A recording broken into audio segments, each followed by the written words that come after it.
Bueno, pero ayer teníamos la presencia de la Universidad Pública del Alto con una explicación en torno a cuáles son sus demandas, por qué el rechazo a esta ley corta, que no les alcanza el dinero, para una explicación que nos daban de becas, de docentes, de estatutos que establecen este movimiento. Está con nosotros Jaime Durán, viceministro de Presupuesto y Contabilidad Fiscal. Bienvenido, viceministro, un gusto tenerlo. Sila, un saludo cordial a toda la audiencia de Todo a Pulmón. Bueno, ayer tuvimos una entrevista y por lo que me comentaba Extracámaras también usted la siguió y escuchaba también el detalle que supuestamente le dieron al gobierno y a la parte técnica explicando el por qué no les alcanza el dinero.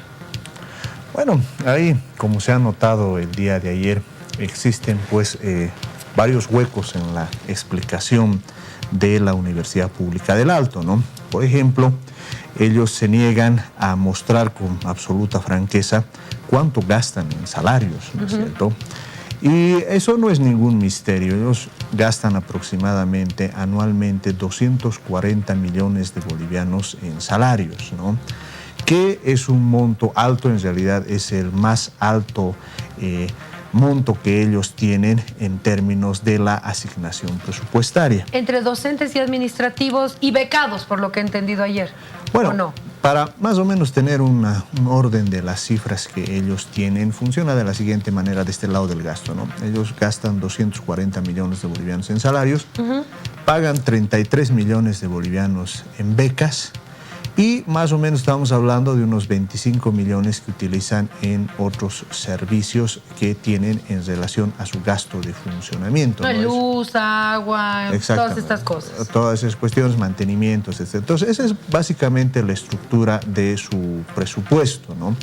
Ahora, ellos decían, y en realidad este tema del déficit, supuesto déficit de los 152 millones de bolivianos, que en realidad nunca han justificado de qué está compuesto ese déficit, ¿no? Ellos utilizan como argumento de que han presentado el reformulado del presupuesto, que en realidad es otra cosa, ¿no? Y ellos presentan un reformulado por 64 millones de bolivianos, ¿no? Pero aún desmenuzando, digamos, lo que ellos pretenden realizar, en realidad estamos hablando de un incremento de un 25% en su planilla salarial. O sea, si usted quiere, de ahí nace su supuesto déficit, ¿no es cierto? Pero se entiende... ¿Un 25% de incremento salarial? En su planilla salarial, o sea, el monto de los 240 millones de bolivianos, ellos quieren incrementarlo en un 25%. ¿Y por qué?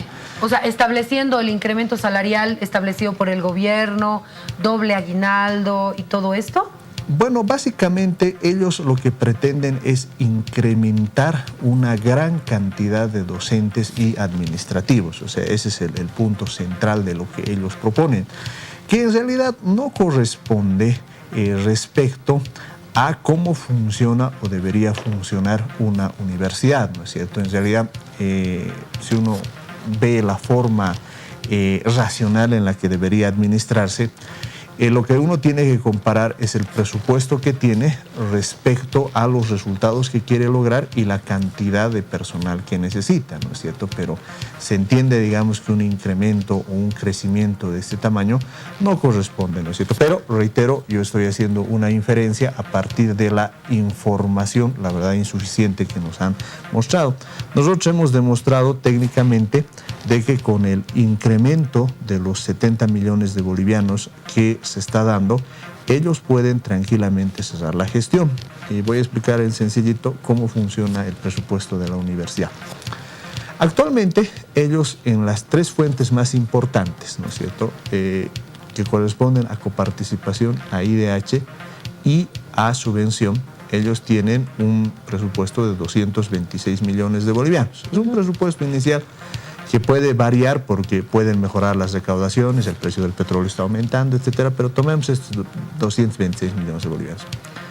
Más los 70 millones de bolivianos que estamos aprobando, alcanzamos una cifra de 296 millones de bolivianos. Si uno hace, les decía, ellos gastan más o menos 240 millones de bolivianos en salarios, más los 33 millones de becas, estamos hablando de 273 millones de bolivianos y el resto les sirve para que puedan financiar el resto de sus gastos, ¿no es cierto? Por esa razón es que nosotros consideramos que desde el punto de vista técnico, estos 70 millones de bolivianos que estamos soldando a su presupuesto de subvención van a constituirse en recursos suficientes para que puedan concluir su gestión. ¿Cuál era este anterior monto que se le daba de subvención? Bueno, he traído precisamente un cuadrito que nos ayuda a ilustrar precisamente esto. El monto vigente es de 68.3 millones de bolivianos. Eso es lo que se le daba. Exactamente. Lo que estamos haciendo ahora es incrementar en 70 millones de bolivianos. El monto que se consolida a favor de la universidad llega a 138 millones de bolivianos. Ahora, primer elemento. Esto significa un incremento del 103%, es decir, estamos duplicando el monto de la subvención, primer elemento. Y segundo elemento, ¿cómo garantizamos la sostenibilidad en los siguientes años? Que esto ya no forma parte de la subvención extraordinaria. Subvención extraordinaria quiere decir que solo será por una gestión, sino se suelda al presupuesto de la universidad y estos 70 millones vamos a dar en forma permanente los siguientes años. Es decir, de esta fuente van a tener 138 millones de bolivianos, ¿no? Eso es lo que el día de hoy se ha aprobado en la Cámara de Diputados de la Asamblea Legislativa. Quiero mostrarle, viceministro, por favor, cuál es la reacción del rector ante la aprobación de esta norma en la Cámara de Diputados. Se presenta una multitudinaria marcha de docentes, administrativos y estudiantes de la UPEA que está terminando de recorrer la movilización por los alrededores de Plaza Murillo Presida. Estos están rechazando la aprobación del nuevo proyecto de ley, la que pasó a Senado. Nos encontramos con el rector, si me permite, rector, buenas noches. Bueno, ya terminando una multitudinaria marcha que ha participado en esta jornada, ¿no? Realmente indignados porque se quiere aprobar un proyecto de ley que no ha sido consensuado, unilateralmente lo están aprobando y eso no vamos a permitir. Anoche hemos rechazado este proyecto de ley. Bueno, ¿cuánta gente ha participado? Tenemos que la convocatoria ha sido aceptada. Es que la universidad sabe que estamos en problemas, por lo tanto todos los estudiantes y docentes están participando acá. Es una marcha pacífica, ¿no? Exactamente, siempre ha sido pacífica nuestras marchas. Ahora, ¿qué van a hacer ustedes? ¿Van a continuar con las movilizaciones? Exactamente, vamos a seguir con las movilizaciones porque la universidad está en estado de emergencia. En horas de la mañana no han asistido autoridades de gobierno. ¿Ustedes cómo califican eso? Bueno, no sé prácticamente qué adjetivos utilizar, pero se nos han hecho la burla. Estaban aprobando un proyecto que no es consensuado, nos vamos mandando notas para que dialoguemos y llegamos a un consenso. No hay tal a la comunidad boliviana, ¿no? Que nosotros estamos siempre hemos estado del diálogo, pero ahora tenemos que hacer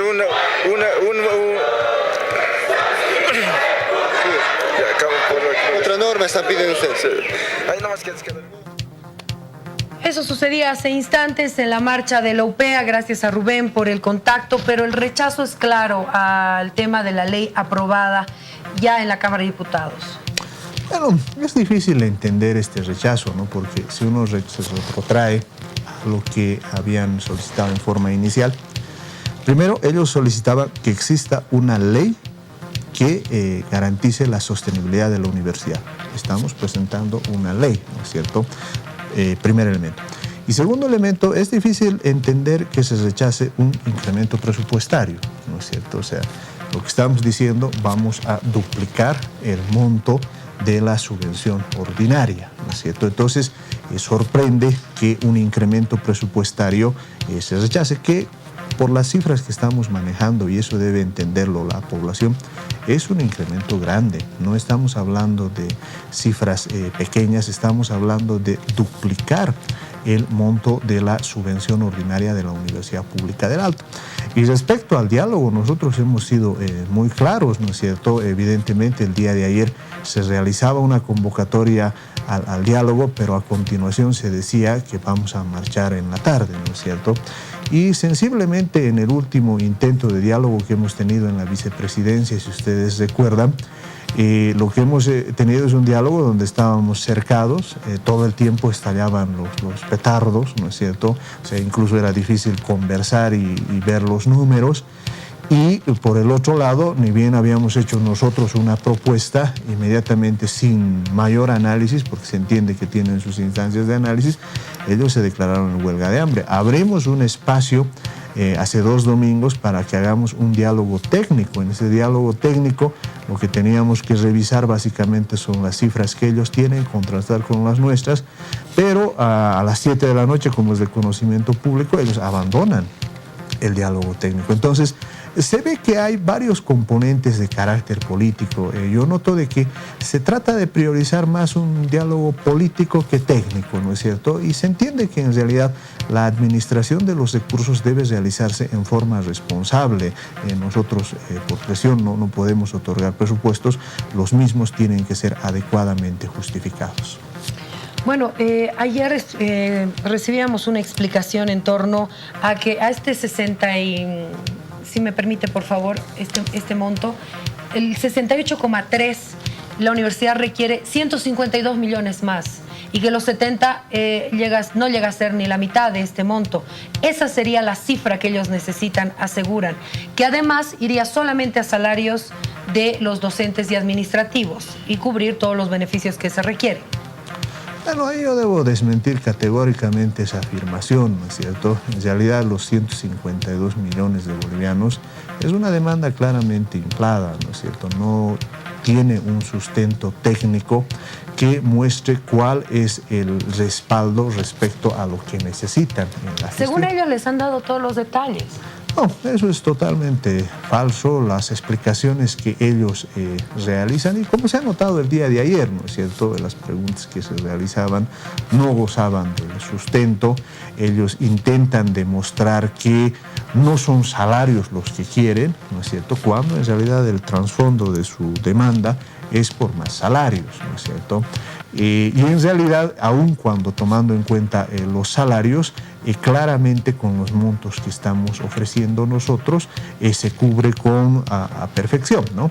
Y un detalle más que siempre es necesario aclararlo de cara a la población: ellos dicen que no tienen recursos, pero, por ejemplo, los salarios de mayo se han pagado con absoluta normalidad. Y me permito hacer una previsión: los salarios de junio, ¿no es cierto?, aun cuando no se está trabajando con normalidad, se van a pagar con absoluta normalidad también, ¿no es cierto? Ahora, eso es lo que también conversábamos ayer. En mayo comenzó todo el conflicto y uno de los invitados me decía, pero trabajaron más del 85%. En mi trabajo no me dicen trabajaste el 85% y yo te pago tu salario. No viniste, no te pago. Así funciona. ¿Qué va a pasar con esto? ¿Ellos pueden seguir pagando los salarios sin que estén trabajando? ¿Así funciona la autonomía? Bueno, la autonomía tiene que ver más que todo con la libertad de pensamiento, ¿no? Ellos evidentemente tienen autonomía financiera y ellos manejan sus cuentas. Ahí es importante aclarar, porque en algún momento ellos decían, pero utilizamos el sistema y el ministerio ve nuestras cuentas. Bueno, nosotros le ofrecemos un servicio. Que específicamente hagan con sus cuentas es responsabilidad de ellos, ¿no es cierto? Y en este sentido, desde nuestro punto de vista, es criticable que ellos estén pagando salarios sin trabajar. O sea, ahí estoy haciendo yo una crítica que compartirá conmigo la población, porque en realidad tanto el personal docente como los administrativos, su función es enseñar. Y yo quiero recordar a la población universitaria, y esto no es ningún secreto en todas las universidades, junio es un mes especial, es un mes en el cual los catedráticos entregamos las notas, procesamos toda la información para abrir el siguiente semestre, ¿no es cierto? Bueno, hay carreras anuales, pero en general se maneja en forma semestral, y a mí me preocupa honestamente de que esta situación está perjudicando seriamente a los universitarios. Y en general cumplimos pues un calendario académico que no se puede extender, y en ese sentido todo este tiempo que lamentablemente no se están pasando clases no se va a poder recuperar. Uno siempre dice puedo recuperar en sábado y domingo, pero nunca es es lo mismo, ¿no es cierto? Y en ese sentido nos preocupa que no se priorice precisamente la calidad académica, que es uno de los reclamos que también está realizando la población. Ahora, cuando hay una movilización y una huelga, reacciona también el Ministerio de Trabajo y en este caso, ya les hacía la pregunta, ¿se tiene que seguir un procedimiento cuando uno ingresa en una huelga, en un paro, en una movilización, para que se declare legal o ilegal? Si es ilegal, no deberían cobrar sueldos. ¿Por qué el Ministerio de Trabajo no está haciendo nada? Bueno, seguramente está tomando cartas en el asunto. Ellos tienen sus propios procedimientos, pero yo comparto contigo, Priscila, en el sentido de que hay ciertas cosas que se tienen que mantener, ¿no es cierto? Es decir, todos, y creo que ningún trabajador es la excepción, nos pagan por día trabajado, ¿no es cierto? En mi caso, por ejemplo, si 2 días me falto, son 2, bueno... Sin justificación, sin nada, no. Sin justificación, bueno... En el sistema, no puedes justificar estoy en huelga, digamos, o en paro, o sea, no funciona así. Exactamente, y en nuestro caso, por ejemplo, no es solo 2 días, sino a uno le descuentan 4 días, ¿no? Porque así es el sector público. Forma parte precisamente de este manejo poco convencional, un manejo irregular que tiene la universidad, ¿no? Y el día de ayer también, Priscila, tú mencionabas el tema de las auditorías, ¿no es cierto? Y ellos reconocen, la verdad que reconocen 2 cosas. Uno, que las auditorías detectan ineficacia, es decir, los recursos del IDH no están siendo adecuadamente utilizados. El segundo tema que se admite también es que una de las auditorías, por ejemplo, encuentra indicios de responsabilidad por la función pública, ¿no? Entonces es grave. Eso quiere decir que en realidad se está detectando que no se han manejado los recursos. El tercer tema que a mí me parece que es bueno que conozca la población es que las propias auditorías internas destacan que la información financiera es no confiable, ¿no es cierto? Y eso de la no confiabilidad es grave. ¿Qué quiere decir? Que los números, los reportes que se están presentando no presentan el suficiente sustento y no están sólidamente respaldados con los papeles respecto a los procedimientos establecidos. Entonces, ese es un tema central y es complicado, y por esa razón nosotros les hemos pedido que cualquier solicitud adicional sobre este presupuesto, ¿no es cierto?, que reitero es un importante esfuerzo que está haciendo el Estado, tiene que estar sujeto a auditorías. Para que me entienda la población en el lenguaje sencillo, eso es como cuando se entrega un recurso a un miembro de la familia y de pronto ese miembro de la familia dice, me falta, no es lo que requiero. Lo mínimo que se pide es la rendición de cuentas sobre esos recursos, porque reitero, son las propias auditorías las que presentan serias dudas acerca de su confiabilidad. Viceministro, muchísimas gracias por haber estado con nosotros. El agradecido soy yo. Gracias. Nos vamos a una pausa y ya volvemos.